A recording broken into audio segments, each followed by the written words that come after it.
Shalom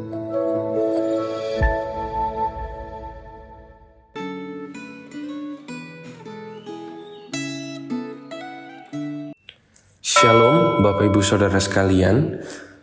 Hari ini firman Tuhan berjudul tidak diselesaikan sampai tuntas dan diambil dari Hakim-Hakim pasal yang pertama. Mari sebelum kita mendengarkan firman Tuhan, kita berdoa terlebih dahulu. Kami bersyukur ya Tuhan, ada kesempatan bagi kami untuk mendengarkan firman Tuhan saat ini. Kami mohon Roh Kudus Tuhan menolong setiap kami.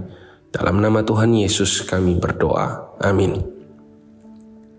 Bapak Ibu Saudara, izinkan saya membacakan kitab Hakim-Hakim pasal yang pertama, ayat yang ke-29 untuk kita semua.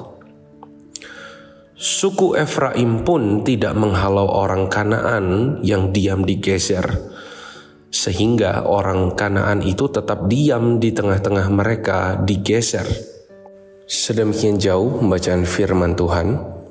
Bapak Ibu Saudara, misal nih kita jualan gado-gado, lalu kita berhadapan dengan banyak pembeli. Nah, kalau orang beli gado-gado kan biasanya itu punya request khusus Bapak Ibu ya.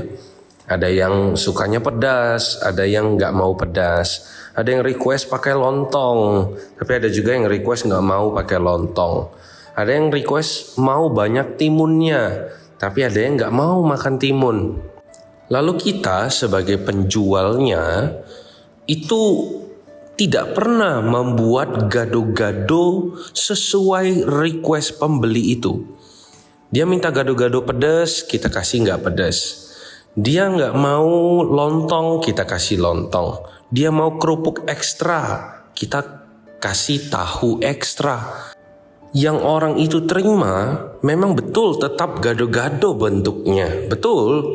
Tapi gado-gado yang kita berikan itu bukan gado-gado yang dia mau. Lama-lama kalau terus seperti ini, tidak ada lagi yang mau beli gado-gado kita.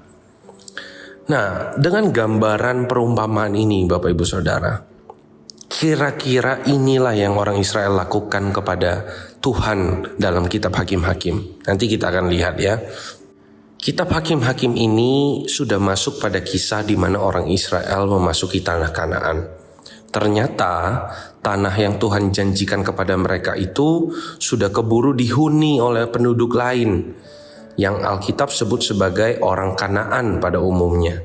Nah, Tuhan memang betul memberikan tanah itu kepada orang Israel dan Tuhan mau mereka hidup di sana. Tapi ini bukan berarti Tuhan ingin orang Israel hidup bergandengan dengan orang-orang Kanaan itu. Tuhan telah perintahkan kepada mereka ketika mereka masuk dan merebut kota tersebut, tanah perjanjian itu, Tuhan meminta mereka menghabisi tanpa tersisa satupun dari orang-orang Kanaan tersebut. Tetapi yang ternyata mereka lakukan tidak demikian. Mereka menyisakan beberapa orang Kanaan tersebut. Nah, ini bukan berarti mereka tuh nggak sanggup membunuh atau membasmi orang-orang penduduk asli di tanah itu karena mereka kuat, karena mereka badannya besar. Bukan itu. Tuhan itu menyertai mereka di dalam peperangan. Dan Tuhan sudah berjanji selalu membuat mereka menang dalam peperangan itu. Tetapi memang dasar hati mereka saja yang memilih cara mereka sendiri untuk mengkorting perintah Tuhan yang mereka terima. Mereka juga menyisakan orang-orang Kanaan ini bukan karena kasihan Bapak Ibu. Aduh kasihan ya kalau dibunuh semua lalu mereka sisakan beberapa orang hidup. Enggak. Tapi memang karena mereka mau memanfaatkan orang-orang itu menjadi pekerja-pekerja rodi bagi mereka. Sebenarnya apa yang orang Israel lakukan ini nggak salah sih sebenarnya. Jika Tuhan perintahkan demikian. Tapi masalahnya di sini Tuhan tidak perintahkan demikian. Tuhan perintahkan rampas tanah itu, rebut tanah itu, bunuh semua orang. Jangan sisakan satu pun. Jangan biarkan ada orang asing hidup di antara mereka. Tetapi ternyata yang mereka lakukan, mereka courting firman Tuhan itu. Mereka rampas tanahnya, betul. Mereka rebut tanah itu, betul, sesuai requestnya Tuhan. Tetapi orang-orang Kanaan itu yang sudah kalah perang dengan mereka, dibiarkan mereka hidup, dijadikan budak oleh mereka. Nah, ini bukan perintah Tuhan. Apa yang kita hakim-hakim catat, ini adalah momen pertama orang Israel itu tawar-tawaran dengan firman Tuhan ketika mereka sudah masuk tanah Kanaan. Dan tahun demi tahun mereka tinggal di sana. Perlahan-lahan tapi pasti, perintah Tuhan itu bukan lagi hanya ditawar, dikorting, tapi mereka benar-benar tinggalkan sepenuhnya.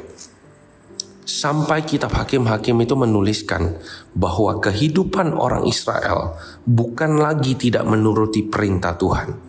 Tapi kata yang dipakai itu adalah setiap orang berbuat apa yang benar menurut pandangannya sendiri. Artinya memang gak ada orang lagi yang berpatokan atau mau mendengar perintah Tuhan. Dari firman Tuhan ini kita belajar. Ketika kita punya kebiasaan tawar-menawar dengan firman Tuhan, kita courting firman Tuhan yang kita dengar, yang menegur kita potong-potong perintah itu, kita lakukan setengah-setengah, dan itu jadi kebiasaan. Kita perlu hati-hati Bapak Ibu Saudara. Belajar dari orang Israel, kebiasaan itu bisa bertumbuh dan bertambah besar.